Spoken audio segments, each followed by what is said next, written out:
Hey everyone, welcome back on Tech Classes. So today we are going to start our last topic of this unit, and the topic name is create forms and reports using Wizard. Down below are the timings of the subheadings of this topic, so आप directly वहाँ पर भी move कर सकते हैं अगर आप चाहें तो.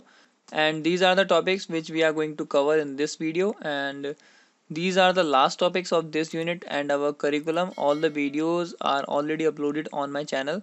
So अगर आपको देखना हो या आपको कोई भी डाउट हो किसी भी टॉपिक से रिलेटेड तो आप वहाँ पर जाके उसको देख सकते हैं. So without wasting any time let's move to the open office database ताकि हम अपने जो फॉर्म्स एंड रिपोर्ट्स हैं उनको अप्लाई कर सकें. तो इसमें हमें ओपन करना है अपने डेटाबेस को एंड हम प्रीवियस डेटाबेस ले लेते हैं जो हमने बनाया था एंड हमने लास्ट वीडियो में भी इसी पे काम करा था. तो हम करते हैं इस पर फिनिश एंड ये हमारा हो जाएगा ओपन. एंड सी हमारी जो टेबल्स हैं वो हमें यहाँ विजिबल होंगे इस सेक्शन के अंदर. एंड हमने प्रीवियस वीडियोस में हमने देखा था टेबल्स के बारे में, क्वेरीज के बारे में. Now in this video we are going to see about the forms and reports कि हम फॉर्म्स के अंदर कैसे काम कर सकते हैं एंड रिपोर्ट्स के अंदर कैसे काम कर सकते हैं. सो बेसिकली फॉर्म्स क्या होते हैं हमारे फॉर्म्स हमारे ग्राफिकल रिप्रेजेंटेशंस होते हैं जिनके बिहार पे हम डेटा को एंटर कर सकते हैं और डिलीट कर सकते हैं. सो इस चीज़ को हमारे करिकुलम के अकॉर्डिंग बताया हुआ है विजार्ड के अकॉर्डिंग. ये हम डिज़ाइन व्यू के अकॉर्डिंग भी कर सकते हैं लेकिन हमारा जो करिकुलम में है वो है विजार्ड व्यू. तो हम करते हैं डायरेक्टली इस पर क्लिक एंड क्लिक करने के बाद हमारी एक नई विंडो ओपन होगी. नाउ अब आपको पता ही होगा कि विजार्ड का मतलब क्या होता है कि उसके अंदर हमारे पास बहुत सारे स्टेप्स होते हैं जिनको हमें वन बाय वन फॉलो करना होता है और जैसे हम उसको फिनिश करेंगे हमारा जो भी आउटपुट मिलने वाला है वो प्रॉपरली अच्छे तरीके से हमें विजिबल हो जाएगा. So here we have 8 steps जिनको हमें देखना है कि किस तरीके से हमें फॉर्म्स को अप्लाई करना है अपनी टेबल्स पर. सो सबसे पहला है हमारा select the fields of our form. तो यहाँ पे जो हमारी टेबल जितनी भी हमने बनाई हुई होंगी अपनी डेटाबेस के अंदर वो सारी हमें यहाँ पर विजिबल हो जाएंगी. तो बाय डिफॉल्ट देखिए यहाँ पे फील्ड टेबल सेलेक्टेड है और यहाँ पे हमारी सेकंड जो टेबल है वो है स्टूडेंट. तो मैं इस पर क्लिक करता हूँ. क्लिक करने के बाद जितनी भी इसके अंदर फील्ड्स होंगी वो हमें यहाँ पर विजिबल हो जाएंगी. तो अगर मैं एक फील्ड को सिलेक्ट करना चाहता हूँ तो इस पर क्लिक करने के बाद इस सिंगल ग्रेटर देन के साइन पे क्लिक करूंगा तो ये हमारी फील्ड इन द फॉर्म में सेलेक्ट हो जाएगा. अगर मैं इसको क्लिक करने के बाद यहाँ पे अपने लेस देन के साइन पे क्लिक करूंगा तो ये अगेन हमारी वापस यहाँ पे अवेलेबल फील्ड्स के अंदर आ जाएगी. और अगर हमें सारी की सारी फील्ड्स ही हमें यहाँ पे ऐड करनी है तो हम क्या करेंगे just we have to click here.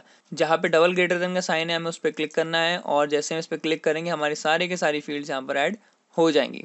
After this we have to click on next option क्योंकि हमने सारी फील्ड सेलेक्ट कर ली हैं.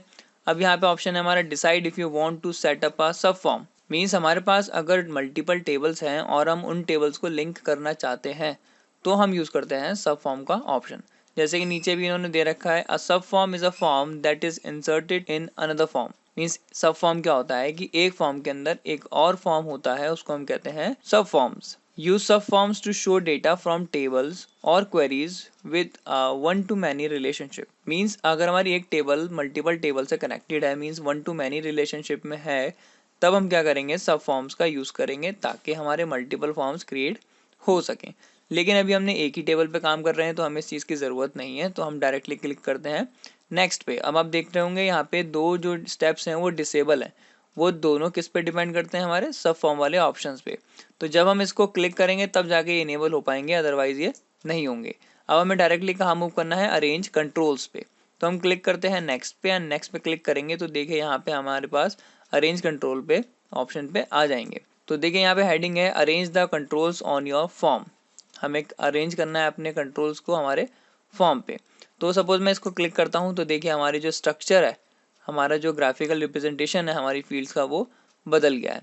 तो हमारी जो टेबल की जो फील्ड्स थी वो सारी ये हैं और उनके अंदर हमें जो भी इनपुट करना है या फिर जो कर रखा है हमारे डेटाबेस में ऑलरेडी वो हमें यहाँ पर विजिबल हो जाएगा. यहाँ पे देखिए दूसरा तरीका ये है थर्ड एंड फोर्थ.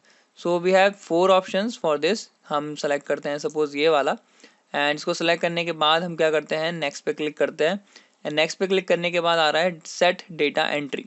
मीन्स हम डेटा जब इसमें एंटर करेंगे तो क्या होना चाहिए या फिर कैसे सेट करना है. सो पहला ऑप्शन है the form is to be used for entering new data only. Means हमें सिर्फ खाली न्यू डेटा शो करने के लिए चाहिए या फिर हमें जो पुराना डेटा है वो भी शो करना है. तो अगर हम ये ऑप्शन सेलेक्ट करेंगे तो हमें पुराना डेटा जो हमारी टेबल के अंदर ऑलरेडी है वो हमें नहीं दिखेगा. तो अगर हमें अपना पुराना डेटा भी देखना है तो हमें क्या सेलेक्ट करना पड़ेगा ये वाला ऑप्शन सेलेक्ट करना पड़ेगा. अब यहाँ पे लिखा है the form is to display all data. Means ऐसा फॉर्म जो हमें सारा का सारा डेटा शो करे, जो हमने नया एंटर करा है वो भी एंड जो पुराना ऑलरेडी एंटर्ड है वो भी हमें देखना है, तो हम इस ऑप्शन को सेलेक्ट करेंगे। अब इसके अंदर 3 ऑप्शन है, उसमें से पहला क्या है, do not allow modification of existing data. Means अगर हम इसको क्लिक कर देंगे तो क्या होगा, हमारा जो पुराना डेटा है हम उसके अंदर एडिटिंग नहीं कर सकते बाय द फॉर्म, लेकिन मेरे को एडिटिंग करनी है तो हम इसको अनटिक करते हैं। ऐसे ही सेकंड ऑप्शन है, do not allow deletion of existing data. Means हम फॉर्म के थ्रू अपने डेटा को, अपने पुराने डेटा को डिलीट अगर नहीं करवाना चाहते यूज़र से, तो हम इसको टिक करेंगे। थर्ड ऑप्शन है, do not allow addition of new data. Means हमारा ये जो फॉर्म है उसके अंदर सिर्फ हम चाहते हैं कि जो पुराना डेटा टेबल के अंदर स्टोर है सिर्फ खाली वही दिखे, जो भी हमें नया डेटा ऐड करना है वो हम ना कर पाएँ, तो हमें क्या ऑप्शन करना पड़ेगा, टिक इस वाले ऑप्शन को। बट हमें ये तीनों ही ऑप्शन नहीं चाहिए, हमें डिलीट भी करके देखना है, हमें एडिशन भी करना है और हमें मॉडिफिकेशन भी करना है। तो हम इन तीनों ही ऑप्शंस को अनटिक करते हैं एंड हम क्लिक करते हैं नेक्स्ट पे। अब नेक्स्ट पे क्लिक करने के बाद देखिए यहाँ पे एक तरीके से थीम्स है हमारे पास, जो हमारे इस फॉर्म के कलर्स को अच्छा कर देती हैं। तो हम चेंज कर करके देखते हैं। देखिए यहाँ पे हमारे जो फॉर्म है उसकी जो कलर्स हैं वो चेंज हो जाएंगे। तो मैं सपोज सेलेक्ट करता हूँ यहाँ पे bright blue, and bright blue के यहाँ पे साइड में देखिए पहला ऑप्शन है नो बॉर्डर। आप यहाँ पे इन फील्ड्स पे ध्यान दीजिएगा, यहाँ पे जो इफेक्ट पड़ेगा, मैं नो बॉर्डर को क्लिक करूँगा तो देखिए इनके बॉर्डर्स हाइड हो जाएंगे। 3D पे डालेंगे तो थोड़े से 3D लुक आएगा, मीन्स ये आउटर जो बॉर्डर्स हैं वो हमारे थोड़े से हाईलाइटेड मिलेंगे। हम करते हैं फ्लैट, तो देखिए फ्लैट में हमारे आउटर जो लाइंस हैं वो क्या हो गई हैं, डार्क हो गई हैं और एकदम फ्लैट हो गई हैं। सो ये हमारी चॉइस है, हम इसमें से कौन सा सेलेक्ट करना चाहते हैं। मैं 3D लुक को सेलेक्ट करता हूँ ताकि हमारे जो फील्ड्स हैं वो थोड़ी सी अट्रैक्टिव सी लगे। नाउ अब हम क्लिक करते हैं नेक्स्ट पे एंड इसके बाद हमारा ऑप्शन आता है सेट नेम। अब नेम किसका सेट करना है, हमारे फॉर्म का। तो जो भी हम चाहते हैं वो रख सकते हैं, अगर हमें रखना है यही वाला नेम तो हम ये भी रख सकते हैं ताकि हम रिलेट कर सके अपनी टेबल से। अगर हम चेंज करना चाहते हैं तो वो भी हम कर सकते हैं। अब यहाँ पे 2 ऑप्शन है, work with the form, means जैसे ही आपका जो फॉर्म है वो क्रिएट हो जाएगा तो आप उसमें काम करना चाहते हैं या नहीं करना चाहते। सो हम करते हैं फिनिश, एंड जैसे ही हम फिनिश करेंगे तो देखिए हमारा ये फॉर्म ओपन होके आ गया है। एंड यहाँ पर आप देख रहे होंगे हमारा जो डेटा था टेबल के अंदर वो आपको विजिबल हो जाएगा, दीपिका उत्तराखंड एंड एक्टिव। ये हमारी फील्ड्स हैं, roll name address and status, and उसके अंदर जो भी डेटा है वो हमें यहाँ पे विजिबल हो जाएगा। सो नेक्स्ट देखिए आपको सारे के सारे रिकॉर्ड जितने भी हमारे टेबल के अंदर ऑलरेडी हैं वो आपको यहाँ दिख रहे हैं। देख रहे हैं यहाँ पे हम फर्स्ट रिकॉर्ड पे हैं और कितने टोटल नंबर ऑफ रिकॉर्ड्स हैं हमारे पास, 4 रिकॉर्ड्स हैं। अगर मैं यहाँ पे 2 लिखूंगा तो हम सेकंड रिकॉर्ड पर पहुँच जाएंगे। तो देखिए जैसे मैं यहाँ पे 2 टाइप करके एंटर करूँगा तो आप यहाँ देखिएगा यहाँ पे नंबर चेंज हो गया है, नेम चेंज हो गया है, एड्रेसेस एंड स्टेटस जो भी यहाँ पे हमने वैल्यूज़ थी उसके अंदर टेबल के अंदर वो हमें यहाँ पर विजिबल हो गई हैं। सो ऐसे ही हमारे पास नीचे चारों ऑप्शन है, अगर हमें 1 बाय 1 पीछे जाना है या फिर 1 बाय 1 आगे जाना है नेक्स्ट रिकॉर्ड पे तो हम नेक्स्ट आने लगेंगे। अगर हमें डायरेक्टली सबसे फर्स्ट रिकॉर्ड पे जाना है तो हम इस पर क्लिक करेंगे। अगर हमें डायरेक्टली लास्ट रिकॉर्ड पे जाना है तो हम इस पर क्लिक करेंगे। अगर हमें कोई न्यू रिकॉर्ड ऐड करना है तो हम इस पर क्लिक करेंगे। चलिए इस पर क्लिक करते हैं और जैसे मैंने इस पर क्लिक करा है यहाँ पर देखिए सारे के सारे यहाँ पे ब्लैंक फील्ड्स आ गई हैं। तो अगर मैं कोई रिकॉर्ड ऐड करना चाहता हूँ तो वो भी कर सकता हूँ। मैं यहाँ से सपोज मैं यहाँ अपना रिकॉर्ड ऐड कर लेता हूँ एंड यहाँ करते हैं लोकेशन का नाम। नाउ मैं यहाँ पे लिख देता हूँ स्टेटस कुछ भी, तो मैं यहाँ लिख देता हूँ एक्टिव। नाउ मुझे इसको सेव करना है तो हमें सिंपली बस क्या करना है, सेव रिकॉर्ड पे क्लिक करना है नीचे और हमारा जो रिकॉर्ड है वो सेव हो जाएगा।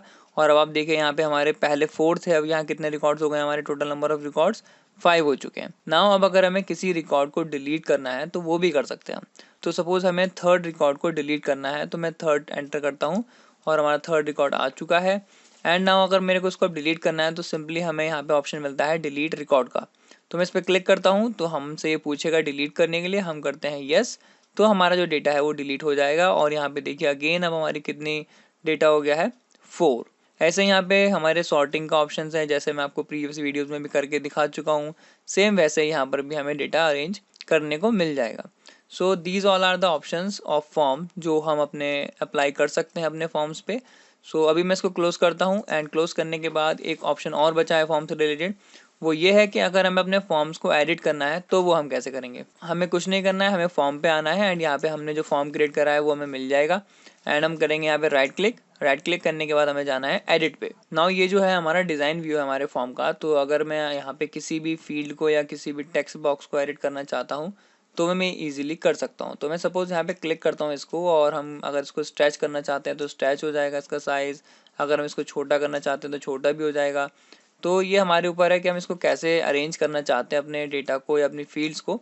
सो हम इसको बैकवर्ड ले आते हैं एंड एक और तरीका है इसको एडिट करने का। सपोज मेरे को कलर चेंज करने हैं, फॉन्ट साइज इंक्रीज करना है, तो हमें क्या करना है, राइट क्लिक करना है यहाँ पे एंड आफ्टर राइट क्लिक हमें क्लिक करना है कंट्रोल्स पे। तो हम इस पे कंट्रोल पे क्लिक करेंगे तो हमारे पास बहुत सारे कंट्रोल्स हमें मिल जाएंगे। तो यहाँ पर हमें मिल जाएगा background colour, border, alignment, text, font, बहुत सारी चीज़ें मिल जाएंगी। सो मैं आपको एक दो अप्लाई करके दिखा देता हूँ ताकि आपको समझ में आ जाए कि किन से क्या होने वाला है। तो सपोज हम यहाँ पर देखिए राइट करते हैं तो देखिए हमारी जो फील्ड्स है और जो टेक्स्ट का नेम है वो हमारा कलर चेंज हो चुका है। अगर हमें साइज़ चेंज करना है तो साइज़ भी कर सकते हैं, फॉन्ट स्टाइल चेंज करना है तो फॉन्ट स्टाइल भी चेंज कर सकते हैं। हम बोल्ड कर देते हैं, इसको थोड़ा सा इटैलिक करते हैं। तो आप यहाँ ध्यान दीजिएगा एड्रेस पे ये थोड़ा सा बड़ा हो जाएगा। तो हम करते हैं ओके। तो देखिए यहाँ पे थोड़ा सा इफेक्ट पड़ा है, फॉन्ट स्टाइल चेंज हो गया है, फॉन्ट साइज़ भी चेंज हो गया है। सो ये सारे ऑप्शन हैं जिसके थ्रू हम अपने फॉर्म को डिज़ाइन मोड में चेंज या फिर एडिट कर सकते हैं। मैं इसको क्लोज करता हूँ एंड इसके बाद यहाँ पे बहुत सारे ऑप्शंस हैं, वो भी हम इसके अंदर अटैच कर सकते हैं और लिंक कर सकते हैं अपने फॉर्म से। So this is all about the form. Now moving forward हमें अब करना है रिपोर्ट्स पे काम। तो मैं इसको क्लोज करता हूँ, सेव कर देते हैं इसको हम। नाउ अब हमें रिपोर्ट्स पे काम करने के लिए क्या करना होगा, हमें रिपोर्ट्स पे आना है। सो फर्स्टली रिपोर्ट्स क्या होती है हमारी, एक तरीके से हार्ड कॉपी हमारी स्लिप होती है या फिर रिसिप्ट होती है। जैसे कि हम अपने बैंक्स में जाते हैं तो हमें रिसिप्ट मिलती है, या फिर हम मूवी देखने जाते हैं तो हमें रिसिप्ट मिलती है। तो कोई भी कंप्यूटर जनरेट जो स्लिप हमें मिलती है दैट इज़ कॉल्ड रिपोर्ट, या फिर हमारे जैसे रिपोर्ट कार्ड मिलता है हमें, that is also called reports. So अगर हमें अपने टेबल की, अपने डेटाबेस की अगर हमें रिपोर्ट क्रिएट करनी है तो हमें कहाँ जाना है, अपने रिपोर्ट सेक्शन पे। और रिपोर्ट सेक्शन पे जाने के बाद हमें यहाँ पे एक ऑप्शन ही मिलेगा, वो है हमारा use wizard to create report. तो जैसे कि हमारे फॉर्म में था, हम जो भी काम कर रहे थे या जो भी चेंजेस डाल रहे थे वो डायरेक्टली हमारी टेबल पे इफेक्ट पड़ रहा था। लेकिन रिपोर्ट में अगर हम कुछ भी चेंज करेंगे तो हमारा कोई भी डायरेक्टली इफेक्ट हमारी टेबल्स पर नहीं पड़ेगा। तो हम इस पर क्लिक करते हैं क्योंकि विजार्ड है, तो यहाँ पे भी हमें काफ़ी सारे स्टेप्स मिलेंगे जिनके भी हाफ पे हमें आउटपुट मिलने वाला है। अगेन देखिए यहाँ पे हमारे पास 6 स्टेप्स हैं, इसमें से हमें यहाँ पे टेबल सेलेक्ट करनी है। तो अगेन हम स्टूडेंट टेबल सेलेक्ट करते हैं एंड तो लाइक द प्रीवियस सेक्शन जो हमने फॉर्म्स में करा था कि अगर हमें सारे के सारे फील्ड सेलेक्ट करने हैं तो हम क्या करेंगे, इस डबल ग्रेटर देन के साइन पे क्लिक करेंगे तो सारी फील्ड्स हमारी यहाँ पर ऐड हो जाएंगी। तो हम क्लिक करते हैं नेक्स्ट पे। नेक्स्ट पे क्लिक करने के बाद जो भी हमें लेबल दिखाना है अपने फॉर्म पे वो हम यहाँ पर लिख सकते हैं। जैसे कि अभी यहाँ रोल लिखा हुआ है, तो अगर मैं चाहता हूँ यहाँ पे रोल नंबर लिखना तो वो भी हम लिख सकते हैं। तो मैं यहाँ रोल नंबर लिख देता हूँ ताकि क्लैरिफाई हो जाए। तो जो मैं यहाँ लिखूँगा वही वहाँ पे हमारे फॉर्म के ऊपर जो है हेडिंग बनेगी। तो मैं यहाँ नेम से कर देता हूँ यूज़र नेम ताकि ये थोड़ा सा अच्छा लगे दिखने में। एंड हम एड्रेस एंड स्टेटस ऐसे ही रहने देते हैं, कुछ चेंज नहीं करते हैं। तो हम करते हैं नेक्स्ट। नेक्स्ट पे करने के बाद तो यहाँ पे हमारे पास ऑप्शन है do you want to add grouping levels. तो हमें करना है येस। हम यहाँ पे इन सारी फील्ड्स को क्या करना चाहते हैं, ग्रुप करना चाहते हैं। तो मैं 1 बाय 1 इन लेवल्स को ऐड कर लेता हूँ अपनी ग्रुपिंग वाले सेक्शन के अंदर। तो मैं यहाँ पे थोड़ा सा इनको हटा देता हूँ ताकि आप इसको देख सकें कि यहाँ पे हो क्या रहा है पीछे बैकग्राउंड रिपोर्ट पे। तो अब हमने सारे के सारे फील्ड्स यहाँ पर ऐड कर लिए हैं। सपोज़ मैं यहाँ से एक हटा के दिखाता हूँ आपको, तो यहाँ पे देखिए हमारा यहाँ से भी वो फील्ड्स हट गई हैं। तो मैं जो भी चीज़ यहाँ से हटाऊँगा वो डायरेक्टली यहाँ से हट जाएगी। तो मैं इन सबको ही ऐड कर देता हूँ यहाँ पे ताकि हमें अपनी जो फील्ड्स हैं वो हमें यहाँ पे अपनी रिपोर्ट पर दिख जाए। तो हम करते हैं नेक्स्ट पे क्लिक। नेक्स्ट पे क्लिक करने के बाद हमसे पूछ रहा है कि भाई जो भी हमारा डेटा है वो हमें असेंडिंग ऑर्डर में दिखाना है या फिर डिसेंडिंग ऑर्डर में दिखाना है। तो अभी हम सारे का सारा डेटा जो है वो असेंडिंग ऑर्डर में ही दिखाना चाहते हैं, हम डिसेंडिंग ऑर्डर में नहीं दिखाना चाहते। तो हम बस इसको ऐसे ही रहने देते हैं। देन हम क्लिक करते हैं नेक्स्ट पे। नेक्स्ट पे क्लिक करने के बाद यहाँ पे हमारे पास बहुत सारी थीम्स हैं, लेआउट कह लें या फिर आप थीम कह लें। तो यहाँ बहुत सारी थीम्स हैं, देखिए जैसे जैसे मैं इनको चेंज करूँगा आप यहाँ पे इफेक्ट देख रहे होंगे। तो मैं यहाँ से कोई एक दो थीम सेलेक्ट कर लेता हूँ। देखिए जैसे मैंने चेंज करा यहाँ पे अब क्या हो गया है, कलर चेंज हो गए हैं, फॉन्ट स्टाइल चेंज हो गया है, थोड़ा सा ये हाईलाइट हो चुके हैं। तो इस तरीके से हमारे पास ये वाला लेआउट है जो डेटा चेंज करेगा। अब यहाँ पे जो हमारा लेआउट है दूसरा, layout of headers and putters. तो अगर मैं इसमें से क्लिक करता हूँ तो देखिए हमारे जो पेज का जो बैकग्राउंड है वो चेंज होना शुरू हो जाएगा। देखिए जैसे मैंने बबल्स कराया तो हमारे पेज का जो बैकग्राउंड है वो क्या हो गया है, बबल्स बन गया है। ऐसे ही एक लास्ट में यहाँ पे वर्ड मैप भी है। तो अगर मैं इसको लगाता हूँ तो देखिए यहाँ पे हमारे पेज पे क्या आ जाता है, वर्ड मैप आ जाता है। तो मैं यहाँ बबल्स को सिलेक्ट करता हूँ। इसको सिलेक्ट करने के बाद हम क्लिक करते हैं नेक्स्ट पे। और यहाँ पे नेक्स्ट पे क्लिक करने से पहले आप यहाँ पर देखिएगा अभी जो यहाँ पे टेक्स्ट आ रहा है इसको हम कहते हैं डमी टेक्स्ट। ये हमारा एक्चुअल टेक्स्ट नहीं है, हमने तो टेबल के अंदर अपने नेम, एड्रेस और स्टेटस लिखा हुआ है। तो ये जो टेक्स्ट है, अभी आप इसको देख के ये मत सोचिएगा कि हमारा ये डेटा कहाँ से आ गया। ये जो डेटा है ये अभी एक डमी टेक्स्ट है। जब हम अपनी प्रोसेस को पूरी फिनिश कर लेंगे तो क्या होगा, यहाँ पे हमारा एक्चुअल डेटा आ जाएगा जो भी हमने टेबल में लिखा हुआ है। नाउ यहाँ पे एक मोड और है, यहाँ पे जो हमने फर्स्ट सेलेक्टली कर रखा है लैंडस्केप, तो हम इसको पोर्ट्रेट भी कर सकते हैं। तो मोस्टली हमारी जो रिपोर्ट जनरेट होती है वो पोर्ट्रेट मोड में ही होती है, तो हम यहाँ पे इसको सेलेक्ट कर रखते हैं। नाउ हम क्लिक करते हैं नेक्स्ट पे, एंड नेक्स्ट पे क्लिक करने के बाद हमारे पास काफ़ी सारे ऑप्शन हैं। पहला ऑप्शन है टाइटल ऑफ रिपोर्ट, मीन्स आप रिपोर्ट का टाइटल क्या देना चाहते हैं। तो अगर आप चेंज करना चाहते हैं तो आप इसको चेंज भी कर सकते हैं, मैं अभी इसको यही रहने देता हूँ सेम। नेक्स्ट है हमारा what kind of report do you want to create, means आप किस तरीके की रिपोर्ट क्रिएट करना चाहते हैं। क्या आप स्टैटिक रिपोर्ट क्रिएट करना चाहते हैं या फिर डायनामिक रिपोर्ट क्रिएट करना चाहते हैं। स्टैटिक का मतलब होता है फिक्स्ड, एंड डायनामिक का मतलब होता है जिसमें आप थोड़े बहुत चेंजेस कर सकते हो। सो यहाँ लिखा है how do you want to proceed after creating the report, means जब आप रिपोर्ट क्रिएट कर लेंगे तो उसके बाद आप क्या करना चाहते हैं, ये पूछ रहा है। क्या आप मॉडिफाई करना चाहते हैं इसके लेआउट को, या फिर क्रिएट रिपोर्ट नाउ, आप अभी जो रिपोर्ट है उसको क्रिएट करना चाहते हैं। तो हम अभी फाइनल रिपोर्ट क्रिएट करना चाहते हैं, हम कोई भी मॉडिफिकेशन नहीं करना चाहते अब। तो हम क्लिक करते हैं फिनिश पे। तो जैसे मैं फिनिश करूँगा तो देखिए हमारी जो एक रिपोर्ट है वो जनरेट हो जाएगी। तो जितने भी हमारे टेबल के अंदर डेटा था उसके भी पे हमें यहाँ पे डेटा मिल जाएगा या फिर रिपोर्ट मिल जाएगी। तो देखिए यहाँ पे हमारे दीपिका थी, यहाँ पे एक्टिव स्टेटस है, एड्रेस जो है वो क्या है, उत्तराखंड है, ऐसे रंजीत, ऐसे पीयूष, और ये जो था डेटा ये मैंने लास्ट में ऐड करा था अपने फॉर्म्स के थ्रू। तो देखिए हमारे सारे की सारी रिपोर्ट जनरेट हो चुकी है, और हम इसको अगर प्रिंट करना चाहते हैं तो वो भी कर सकते हैं। तो हम यहाँ पे क्लिक करेंगे तो हमारा क्या हो जाएगा, हमारा डेटा जो है वो प्रिंट हो जाएगा। So this is all about the forms and the reports, and ये जो टॉपिक है हमारा लास्ट टॉपिक था इस यूनिट का। एंड इसके अलावा जितनी भी यूनिट्स हैं उनकी सारी के सारी वीडियोस मैंने ट्यूटोरियल बना दी हैं और वो सारी अपलोडेड हैं। तो अगर आपको कोई भी चैप्टर समझ में नहीं आ रहा है या फिर आपने उसको कभी नहीं पढ़ा है तो आप उन वीडियोस को चेक कर सकते हैं, और आपको जो उसका लिंक है वो डिस्क्रिप्शन में मिल जाएगा, एंड ऊपर आई बटन में भी आपको उसका लिंक मिल रहा होगा। एक्स्ट्रा क्वेश्चंस की भी प्रिपरेशन करेंगे जिसमें मैं आपको इंपॉर्टेंट क्वेश्चंस बताऊंगा हर चैप्टर से related. So stay tuned for more questions, ताकि आप जो बोर्ड के एग्जाम्स आने वाले हैं, प्री बोर्ड के एग्जाम आने वाले हैं, उसमें अच्छे से स्कोर कर सकें। So bye everyone, take care and stay tuned for more videos.